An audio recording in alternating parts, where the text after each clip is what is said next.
विलेंद्र इंद्रजित गुजर, मी भाजपच्या वतीने कराडमध्ये कराड नगरपालिकेसाठी प्रभाग क्रमांक 12 इथून माझी उमेदवारी आहे।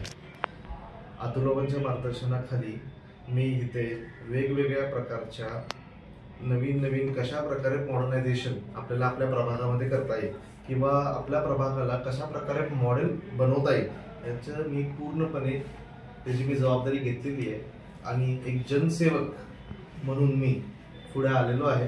आणि 80 वर्षांहून अधिक आपली जी जुनी लोकसेवेची जी परंपरा आहे तर आम्ही पुढे एक वारसा चालवत आहे त्या गोष्टीचा।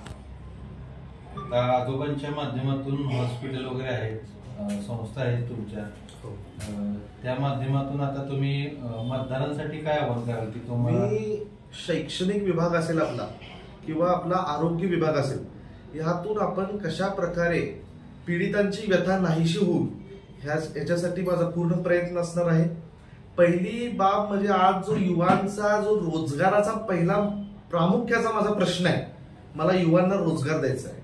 जो मग आपण शैक्षणिक विभाग असेल, आपला तो आरोग्य विभाग असेल, त्यातले कशा प्रकारे नवीन रोजगार आपण उपलब्ध करून देऊ ह्याच्यावरती माझा पहिला प्रयत्न आहे। दुसरा प्रयत्न असा की आता येत्या जे युवा आपलं नेतृत्व आहे त्या युवा नेतृत्वाला किंवा जे नवीन नेतृत्व माझ्या खाली कशा प्रकारे घडवता येईल, अजून नवीन मुलांना कशा प्रकारची अजून संधी देता येईल, नवीन आपण कशा प्रकारचे प्रकल्प आपल्या प्रभागात आणता येतील यासाठी मी प्रयत्न करणार आहे आणि सातत्याने करत आलेलो आहे। माझ्या वडिलांनीही केलेले आहेत आणि वडिलांचाच वारसा पुढे घेऊन येत आहे।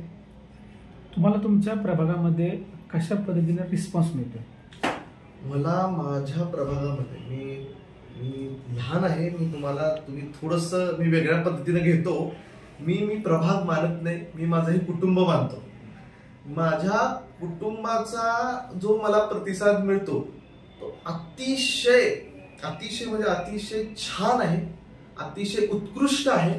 मी प्रत्येकाशी गाठीभेटी करत आहे, प्रत्येक मतदारांशी मी गाठीभेटी करत आहे, मतदार असो किंवा नसो प्रत्येकाशी माझी गाठीभेटी चालत आहेत आणि प्रामुख्याने मी डोर टू डोर आपण म्हणतो असं की घरात जाऊन प्रत्येकाशी जे माझं इंटरॅक्शन्स आहेत किंवा मी प्रत्येकाशी माझे जे बोलणं आहे की मी ह्याला जास्त म्हणजे मी प्रामुख्य देतो।